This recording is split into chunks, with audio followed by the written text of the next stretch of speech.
Hi there.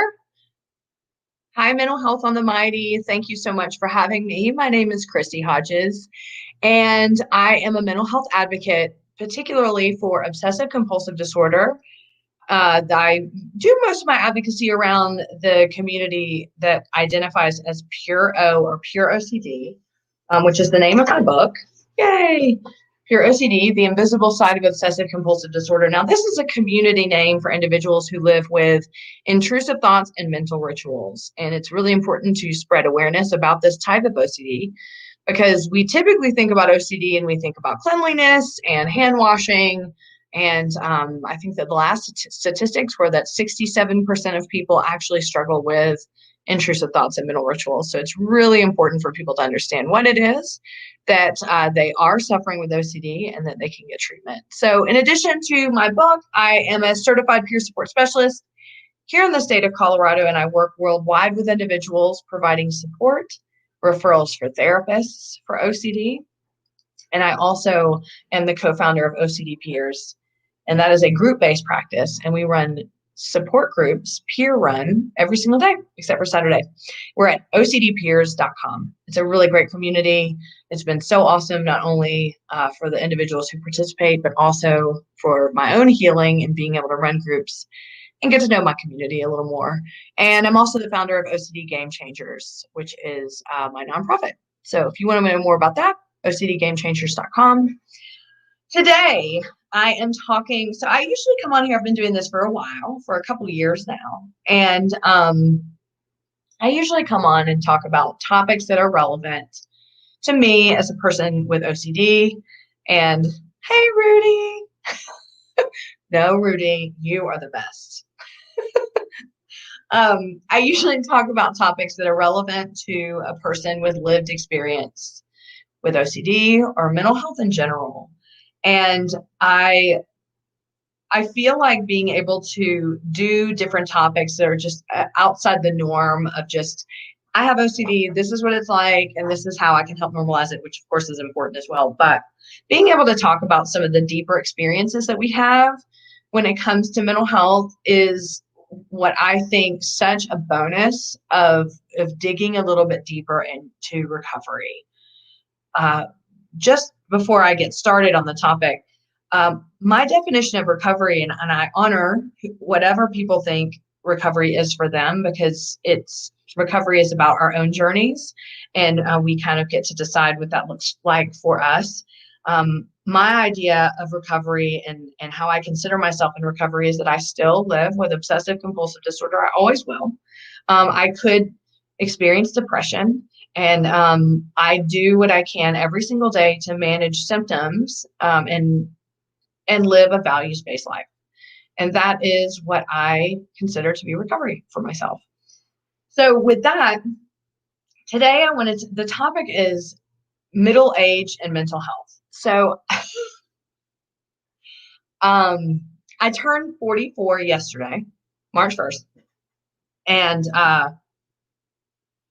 it's been kind of jarring and alarming to me over the last few weeks, thinking about, I'm 44 now. This is almost middle 40s. And not that I haven't thought about age leading up to this, but I started to think about when my parents turned 44. And I remember being probably adolescent, early teens, and thinking, wow, that's really old. And I don't really remember what they look like then. You know what I mean? Like, no, my memories, well, because I'm so old, my memory's gotten older. Thank you. But it was a little awakening to think of being in that space of, I am in fact at an age where I labeled it as old when I was younger. I have a point to all this. I'm actually kind of processing this as I'm talking to you. So we're going to have a therapy session. No, I'm just kidding. Peer support session. So I wanted to talk today about mental illness and middle age. And I think when we discussed this topic last month, I was thinking, okay, well, I'll be turning 44 the day before, and I'll have more of a grasp on this. And I don't. But that doesn't mean that I don't feel like I have some things that I'd love to bring to your attention. I talked to my husband about this topic earlier today, just of course, having imposter syndrome, wanting to make sure that my message it can resonate with anybody in any stage of recovery at any age. That would defeat the purpose if it couldn't, if I'm talking about middle age and mental illness. And we kept coming back to the same thing. The only thing that I can do is talk about my own lived experience. And so that's what I really want to share with you today. I want to share with you, I am someone who got very, very lucky. I was diagnosed, I survived a suicide attempt. I was diagnosed at a very early age. So I was 20. I mean, that might not seem early, but for OCD it is. And I got treatment within a year, which is very not likely for OCD, because OCD has specialized treatment. There aren't therapists everywhere. However, NOCD does provide therapy for OCD, telehealth, exposure response prevention in every state, as well as the UK now. They're at treatmentocd.com. But I was lucky that I was able to find someone that could treat me. It happened so quickly, and I was able to kind of go on with my life. I did not process a lot of what I had been through, which is the trauma of living with mental illness that was undiagnosed, untreated, the trauma of surviving a suicide attempt, hospitalization, just the whole experience, the traumatic experience of that. And the subsequent decades, I can say that now, decades of substance use and untreated trauma. I did not meet the criteria for PTSD, but I did have unresolved trauma from childhood, and as well as my experience with OCD. And I think that when I reflect, so if I'm middle-aged now and I reflect back to my experience as someone who was lucky and had all that happen, it still doesn't take away some of the grief of the lost time, not only before the diagnosis, which was 12 years that I lived with that before, but the lost time afterwards of not having the resources, not having the knowledge, not having a mentor, not having something that could help me cope with stigma, cope with facing the possibility of living a life with a mental illness that doesn't go away. We can learn tools or medication management or what works for us in order to manage it and work toward our best life. But the grief that I feel in reflection of that, which ended up leading to a substance use disorder, which again, I lost a lot of time to. I'm certainly not shaming myself, and I'm not shaming anyone about addiction. I understand firsthand, still struggle with it, and also understand that when you sometimes don't have a coping mechanism and you turn to something for escape, that's when addiction can latch on. And it's a very interesting relationship that we develop with a substance or a behavior when we're untreated with certain ailments. And so I understand that relationship that you have with addiction, because I live it, and I work very hard at not shaming myself, and I work very hard in trying to understand where it's coming from and what I'm using it for, and is basically the need I'm trying to fill, the hole inside that I'm trying to fill, which I will talk about here in a bit. So kind of reflections from where I am now. I look back, I'm very lucky, but I feel a lot of sadness. So I don't want this video to be a downer, but I also want it to be very realistic. Living a life with mental health, diagnosed, treated, undiagnosed, untreated, regardless, is a difficult life. We can still have a productive, values-based life. We can have, careers and families and friends and hobbies and things that bring us great joy. But I also, in being able to think back, it's a hard life. It's a very hard life. And it's only been, I guess, I don't want to not give hope, but it's only been, I think, in the last couple years, I would say probably in about the last year and a half, even, that I have really dug into understanding recovery and understanding that I can work towards actually feeling peace with my mental health diagnosis. Um, and and I want to share with you a little bit about how I've gotten to that place, which I think is going to reflect a little bit more on the topic. If I'm rambling, I'm really sorry. It's just this is a sensitive topic for me, I guess, because I haven't really been able to identify as somebody who is kind of middle-aged and having insight. Does that, like, I feel like an imposter. And so if it sounds like I'm a little bit nervous, that's why. Even though I am who I am and this is where I'm at, and lived experience, I'm an expert in my lived experience, it's still hard. So I just wanted to give that to you and throw that out to you. So I did a video on my YouTube channel yesterday. Wow, that was yesterday.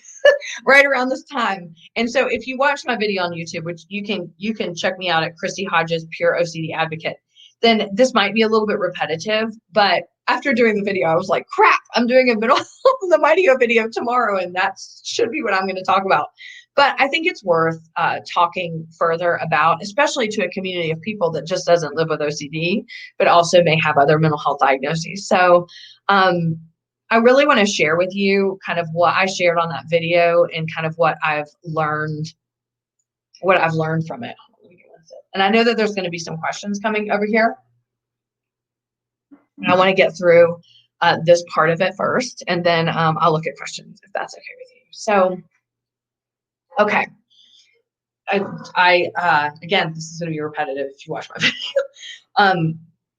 One of the things that I've really, I guess, healed from, or am actively healing and pursuing in the last couple years, and I didn't even know that I really needed to wake up and start to work on this, has been trying to identify,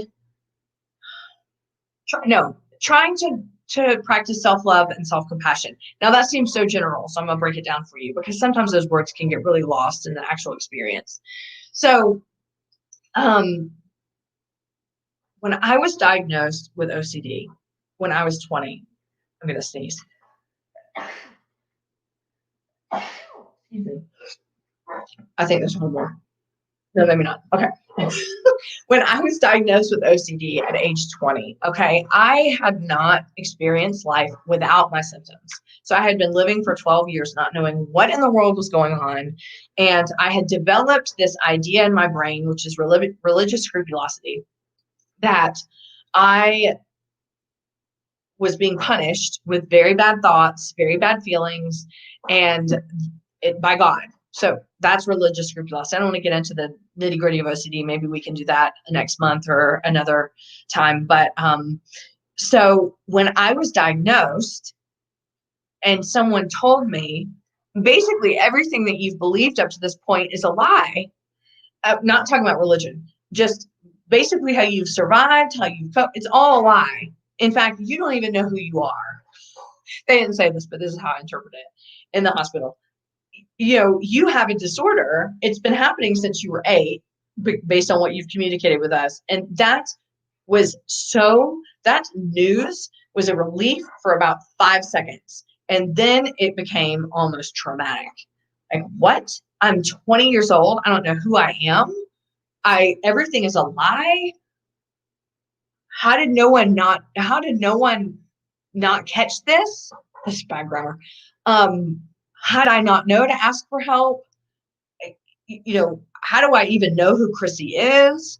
and this is 20 years old. I'm in college, I'm a year away from graduating, or a year and a half away from graduating. And there was this I became very angry at the world and how unfair it was. But I then, luckily I was able medication was really effective. And then I was able to get treatment a year later. I was so lucky. We could afford it. And this was in the 90s. And when I got done with therapy, it was kind of the same feeling. My therapist, I did exposure response prevention therapy. That's the therapy that you need to do for OCD. And when I was finished with the therapy, yeah, I felt a lot better. But again, it was the same feeling as in the hospital. My therapist did not say this to me, but it was very much like, okay, there you go. Now you know how to manage it. Go off and have a great life. Well, at this point, I was 21, going on 22. And I was like, what? How am I supposed to have a good life now? And then I was also, facing the world with a mental health disorder, which was not necessarily greeted kindly in my culture. The South, we were super religious. It was back in the 90s. And my family, we were not a family that ever talked about mental health. In fact, it wasn't until very, very much later in my life that I found out that there were people that were severely ill with mental illness in our family. So it's just something that wasn't talked about. And so I now didn't know who I was. Okay.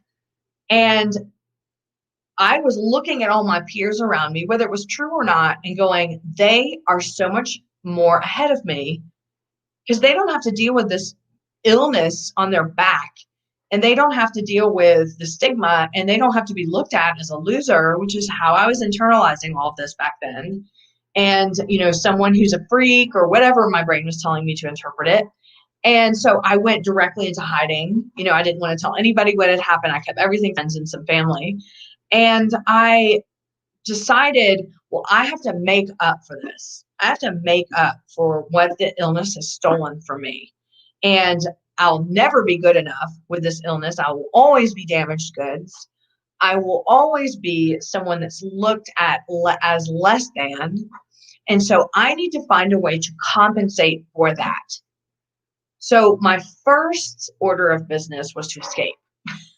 I got to escape where I am, where nobody knows me, or travel. Like, travel will broaden the horizon. At that point, I'd been to South America, and I remember the feeling of going to a different country and being like, oh my gosh, like, there's world outside our boundaries. It was so amazing, or borders. And, but that was just a quick trip, or a week-long trip. And so I thought, okay, I'll travel. Well, I became a flight attendant. No, that did not work for me. And that is not like traveling anyway. That is working in the sky and then being tired at night. You don't want to do anything.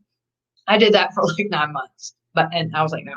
So then escape was still this, I've got to escape. That will fill that part of me. That will make me worthy. That will give me meaning. Okay. So I was seeking and searching meaning in some way to feel self-worth. So I thought, I've got to escape. So I came to Colorado. I'm still here, by the way. That was 21 years ago. So I came here in 2000. I worked on a couple dude ranches. And I will tell you, for a little while, I felt like this is the answer. I have found it. All I had to do was escape. And now there's no mental illness anymore. I never have to tell anybody. And I felt it like this. Yes, I found the key. I found the self-worth. Boom. Nope. It was kind of a few months in. I worked on a couple dude ranches, and that was fun. And then I settled in Steamboat Springs, Colorado, which is up in the northwest of Colorado, and it's a ski town. And quickly it kind of set in of like, okay, well, now I'm getting a job, and now what do I want to do with my life? And then the self-worth came in again. What are you doing with your life? So then it went from escape to what's going to make you feel worthy is your job and money and notoriety. I don't know. That's how I got it in my head. So I saw a job with a nonprofit. So I thought, okay, this is giving back and this will fill me up. It did. I liked the job. I met some good friends. It did not. In the meantime, it was looking for social. Like if I have a big group of friends, that will fill me up and make me feel worthy. Nope. I got married. Nope. That lasted about a year. It just wasn't the right fit, but I was looking for the wrong reasons. I kept thinking a relationship is what's going to make all this go away and make me feel worthy. Nope, it did not. I then became an Uber athlete. And Steamboat is a very athletic town. So I went all in into mountain biking. I was doing these huge races, and I kept thinking, if I do this stuff, it's going to make me worthy. It's going to make me matter. It's going to make me feel good, and I'll have worth. That did not help. In fact, a lot of it was tedious, and I didn't even really enjoy it. I do love exercise, but the long distance stuff wasn't my jam, and I kept trying to force it, which then would force body image. If I have a hot body, that's what's going to make me feel worthy. As long as I, can look at the bathing suit, or as long as I can be this size or have this much muscle, that didn't fill it. Then I decided an entrepreneur in my early 30s. I opened a clothing store. I had that for many years, actually. And I just kept thinking, I'm worthy because I'm a successful entrepreneur. The recession hit, and I was not a successful entrepreneur after that. I'm telling you all this because I have been through almost everything in an effort to fill a void inside of me left, or just there because I was unwilling to face who I was, the trauma, the good about who I am despite having a mental illness, my ability to see myself as a worthy person regardless of having a mental illness. I refused to face that. That was always over here. I always saw it and I always felt it, but I was like, nope, that can't touch me, because I'm afraid to find out what I will be if I do, and if I have that as part of my identity. So the kind of the last straw for me was that the business I had, and that failed after 7 years. It was really hard to have it fail because of the recession. I'd moved to Denver, which also was another thing that was trying to fill this hole up. And I think relationships were always something that I was using to fill me up. If I just find the right person, they're going to make me feel worthy. They'll be able to love me enough for both of us. That never happened. And I had great people in my life. It just, when you're looking for somebody else to fill you up, it doesn't work. It can't work. And it is unfairly puts too much pressure on the other person. And so I had a bit of an awakening. I had a bad relapse, and I had some family trauma happen, actually, that really just woke me up. And I really started to question, this was in probably my mid-30s, really started to question why it was I just didn't love myself. And this has a point for middle age, by the way. And I started actively working on advocacy. And I do want you to know, I started using advocacy to fill the hole again. And it really hasn't been until the last few years, into my 40s, so the middle age. First of all, you start to recognize your mortality. I don't mean that in a scary, daunting way. Like, I don't wake up and see death, but I wake up and see changes. And if you are in your 40s, even late 30s, 40s, and 50s, you probably understand what I'm saying. There's almost a turning point where you start to go, oh my God, like, I'm losing my hair, and my hair is, look at the gray right here, which is fine. I'm not saying anything bad about it, but when it shows up, it's jarring. It always, for me, was that will happen one day. But, I still feel like this 22-year-old. You start to see things about your face fall. Like, I'm getting jowls over here, and they run in my family. And there's sometimes I look in the mirror and I'm like, oh my gosh, I see my grandmother's, which is actually really cool. I just haven't been prepared for that, if that makes sense. Your body image is very different too when you get into middle age, which has presented a pretty big problem for me in my mental health. Because before I was using sports and My worth was very much tied up into my body image. To a certain point that you get in your life, there's not that there's not much you can do about it. That's a lie.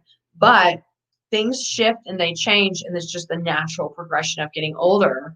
And you can't naturally get things back to where they were 10 years before, or when you were using that part of yourself as your worth. And that's been really hard to accept. It's probably been the hardest to accept this last year.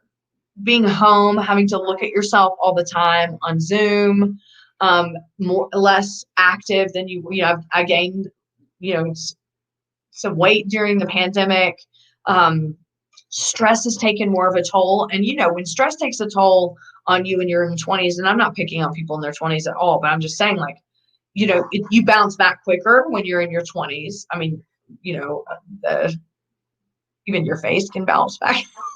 But, I notice, like, if I don't sleep, I get these deep circles here. It's just these things that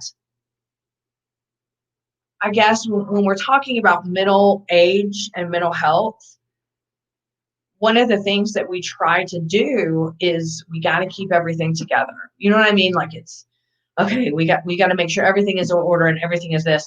And then age creeps up on you and you are like, well, shit, I didn't realize this was going to be another factor. There's nothing that I wish more than for us to be able to go, in 10 years from now, when I'm turning 54, that I'm just so loving, all the wrinkles that I have and that everything's fallen even more. But that's not how our society is. And I think that that's what sets us up. And this is the point of this. That's what sets us up, especially when we're looking to be filled with things that can build our self-worth. Our society is not set up to have age do that.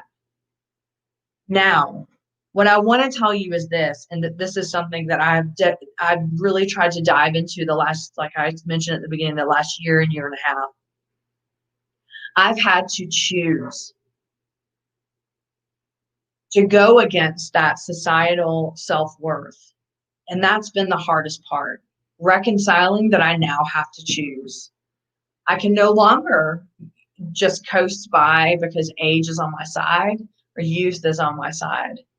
Now I have to choose to do the work to find out and celebrate and really dig deep into, with age comes a long time managing my illness. So I'm better at it.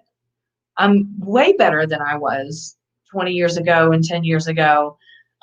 With it comes wisdom. I'm certainly not wise, but you know what I mean. The longer that you're here, the different your worldview changes. It becomes less about what other people think about you. I remember hearing that in my 20s, like my aunts and stuff, my aunties, they would be like, oh, Chrissy, when you get into your 40s, you stop caring about that, because I'd probably bring up some drama or something to them. And they were like, and I remember being like, whatever, those days are far off, and this problem is important. And they're like, oh, but it's true. And that's something that I really have experienced in the last year or so, especially in the light of the pandemic, really putting things into perspective and going, I think what age has brought to me is all I really have is me. I mean, obviously I've created a great support system. I have a great husband that I love, and my job, but all I have is me. And if I don't take care of me, and just allow myself to really dig into what's special and meaningful about who I am as a person, I'm going to lose that. If I start to just see myself, or if I choose to not be able to see myself as I am only the product of how the world sees me, which is where stigma comes in, which is where life in general comes in when we get too caught up on what other people think, when we get too caught up in drama or this or that. Middle age for me has really solidified that. Advocacy has helped with that a lot. Going from a fiery advocate of like, I want the world to know this and I'm gonna show them, to now as a little bit more of a seasoned advocate to be like, I just want to know where people are coming from. I want to meet people where they're at. I want to hear why, we arrive at whatever age we're at based on our experiences and circumstances, not to mention our traumas, the things we've been through with our mental illness. Those things all make up who we are. And that's okay. And that brings me kind of to my last point is I finally have figured out there is nothing that can fill up that hole. Nothing external. And I have tried and tried, like you would not believe the things I've tried, even above and beyond what I have mentioned today in this video. I have tried to fill it up, find the key, find the solution. And I said this in my video yesterday. It is like a glass without the bottom, like a bottomless mimosa. But this glass is not as fun as a mimosa. And I keep filling it, and it's still empty. Nothing holds. Because it has got to be filled up with my own sense of self-worth and self-compassion. And I'm going to tell you something. This is what I've learned this last year. Self-compassion and self-love is a choice. It is a choice. You are not granted self-compassion. You aren't granted self-love. You don't read a book and all of a sudden decide you're going to love yourself. You choose it. And some days you may not be able to choose it. And that's okay. That is so okay. Because self-compassion is hard. Compassion's hard. Empathy's hard. Have you ever been around someone and they disagree or they annoy you? How hard is it to say, I'm going to have empathy for this person and listen to their side? It's hard. So think about how hard it is to do it for ourselves with the stigma of our illnesses, the stigma of what it's like to be someone with mental health issues. We have to choose it. And in this last year, and I think a lot of us have been forced to choose it. We've been in a position where distraction isn't necessarily there for us like it may have been before. The things that we normally could escape to, those might not be readily available. We're forced to kind of look in the Zoom mirror at ourselves. And that's been hard. And coupled with, I think, turning 44 and dealing with body image issues that are for real, like things that just age happens, and just having to face those head on. There's two things. It's not easy, but simultaneously, I'm way equipped now to handle it better than I was when I was 20 and very green. And I don't want to say like that with age, the wisdom piece comes, but you know what? There is something to be said about experience. There is something to be said about knowing yourself, whether you choose to love or accept yourself or not. Sometimes that's hard, but you do know yourself. You know yourself better than anyone. And so it's up to us every day, and especially when you're getting to a point where you kind of start to see, okay, like I'm getting, things are changing. Life isn't always going to just coast like it has been. And that's when age starts creeping across your face. What is it? The Steel Magnolias quote. It's like something like, you go marching on and eventually like age comes marching across your face. Such an old school, like y'all know if you've seen it. It was a Dolly Parton line. Anyway, so I think my message today is this, and I actually, again, put this in my video yesterday. You are whole and you are okay. no matter what you've been through, what your diagnosis is, what your symptoms are, what the stigma around it is, you are enough. It's enough to fill that cup up with the bottom intact. It's enough. And because our default is to compensate for that, I am challenging you. What are you trying to fill that hole up with that you can fill yourself? Because that's really, again, all we have is us. We are enough to fill that space. We are enough to show up for ourselves and to love ourselves and to be worthy and to belong and to matter. We're enough. But it's so hard when you have a mental illness to believe that. And we think everything around us is going to make up for that. When really, you don't have to prove any of that to anybody. And you don't have to prove that to yourself either. Just FYI. And then building out from there, that's where community comes in to remind you that you're enough. And then from there, that's when, what are other things that you can do that are meaningful to prop you up instead of you propping that up, right?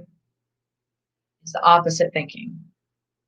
These things need to prop you up because you are enough and you are worthy. So that's my message. But I know there's a couple questions I want to get to really quick before.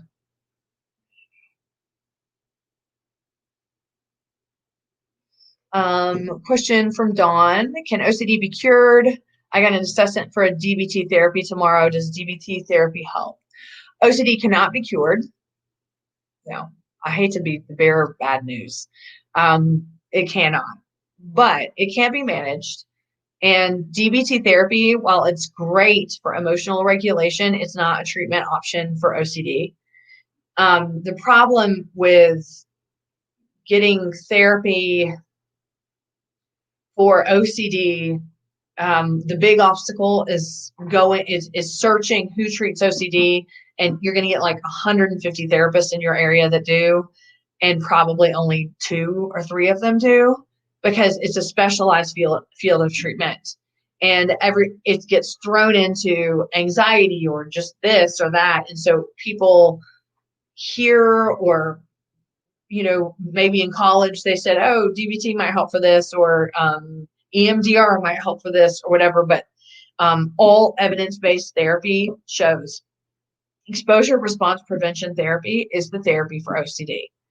An acronym is ERP, or acceptance commitment therapy, which is ACT with the ERP. That's another option for it as well. Now, if you are interested in getting therapy for emotional regulation, I would highly recommend DBT. I would not get therapy for OCD through DBT. It's going to probably make you worse and probably more hopeless, because you're going to hope it will work and then it won't. Now, if you tell this to the therapist and they say, oh, no, it does work, I wouldn't be surprised. Therapists sometimes don't know until they know. Until they're in the community and they actually do the work and do the research and find out that exposure response prevention is the therapy that treats OCD. And it can very much teach you how to manage symptoms. OCD will show up every day, but when you know how to manage it, you can show up too and be able to respond differently, and therefore you don't experience the same amount of suffering that you would. What type of treatment did you have, Mohammed? Yes, I had exposure response prevention, and I had it through Dr. Stephen Phillipson, and his center actually treats people all over the world. And he also has a ton of people in his center, so they kind of like run the gamut sliding scale wise, because another big obstacle for treatment is cost, and because the therapists are specialized, they typically don't take insurance. So my biggest recommendations are going to be here in the States or in the UK is NOCD. That's treatmyocd.com. And they have probably some of the most affordable ERP therapy, or Dr. Stephen Phillipson Center, where they can work with you for whatever price range that you have. And they will work with people anywhere all over. It doesn't matter what state. It doesn't matter what country, so they're amazing. Thank you. Heather, everything changes. I'm 55 years old. I had to accept things I cannot change, especially having chronic illness. But I learned, guess what? It's okay. I have to like myself and accept myself, not care so much how others think or judge me. Thank you, Heather. I completely understand this, and that as someone with OCD, and this may be hard. If you don't have OCD, it may be hard to kind of understand. But an obstacle for me has been having anxiety and OCD, because OCD makes you feel like that everything is urgent. Like my brain functions with, this is urgent, you need to solve this right now. And even some of the most mundane things. And as weird as this sounds, I got so used to that. I got so used to being in that state of mind that it was, in the last few years, Heather, I'm exhausted from always being that way. And it finally kind of took this, wow, I really don't want to do this anymore. To push me into this place of, oh, I really don't have to. And in doing that, really has, like you so very well said, has helped me learn to like myself and accept myself, and not care about how people think and judge me, because I did stop engaging in that behavior and was able to kind of sit with me and be like, oh, this is actually okay. So weird. Like, I was kind of scared of that for a while, but thank you. I'm so glad that you can relate. And it's I think a topic that we should talk about more. The aging process and how that changes how we look at ourselves and how we relate to the world. So thank you. Hi, been here hanging out. Love your videos. I have OCD with ADHD, anxiety, depression, and atypical bipolar disorder. So yeah, you totally probably get what I'm talking about when it's, when you're dealing with things and you're dealing with different diagnosis that maybe the society and the world looks at, different. It's hard to not look at yourself the way that you perceive the world to see you. I think what's so special about this community, and I'm so glad that you found my videos too, because I think they're pretty darn special. Like our community and the people that come and watch them and then comment, it's just so normalizing. But I think what's so special is,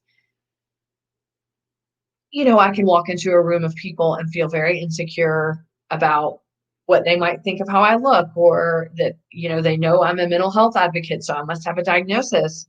But to be able to be part of a community where I can sit here and talk to you, and just in these few comments, I can see you're not judging me. We're walking together in this. That, that's what brings meaning. That's what brings purpose. It's really what fills that hole I'm talking about. It fills the space of needing other external things to help you feel like you're worthy, when you can have someone say, I just get it, and I'm here with you. And that's what I love about our community in general, but the OC community especially. I can sit down and run a group on violent and sexual intrusive thoughts, and I can just sit there and look at every single person in there, and we're all like, yeah, we all get it. There's absolutely no judgment. There's absolutely nobody even, no one has to worry about what they're going to say, and people be like, what? Everybody's like, mm-hmm. So there's just something to be said about community. And that's exactly what I was referring to when we start to discover that we are enough. The next layer should be padding it with a community and other people that can help prop that up. And that's exactly what I was talking about, is being able to share that with people who get it and just have full on acceptance without judgment. So really appreciate all of you being here today. Thank you for bearing with me. I know that I was a little jittery and nervous about talking about this. And as you probably are aware in watching this video, I'm just not fluent in this topic yet, because it's really new to me, but it's really cool to be able to share it with you. And I hope that anything that I said today resonates with you, and that you do walk away from today knowing you are enough. And if you can't tell yourself that right now, I am telling you that right now. And I hope that that is enough to get you started on that journey of knowing that you don't need anything external to believe that you're good enough and that you're worthy of self-love and self-compassion. So thank you. And thank you, of course, Mental Health on the Mighty, for always letting me come on and share my thoughts. I look forward to seeing you next month. And I hope that wherever you are in the world right now, or wherever you are in your recovery, that you feel less alone after watching this video. So thank you. And I will see you next month.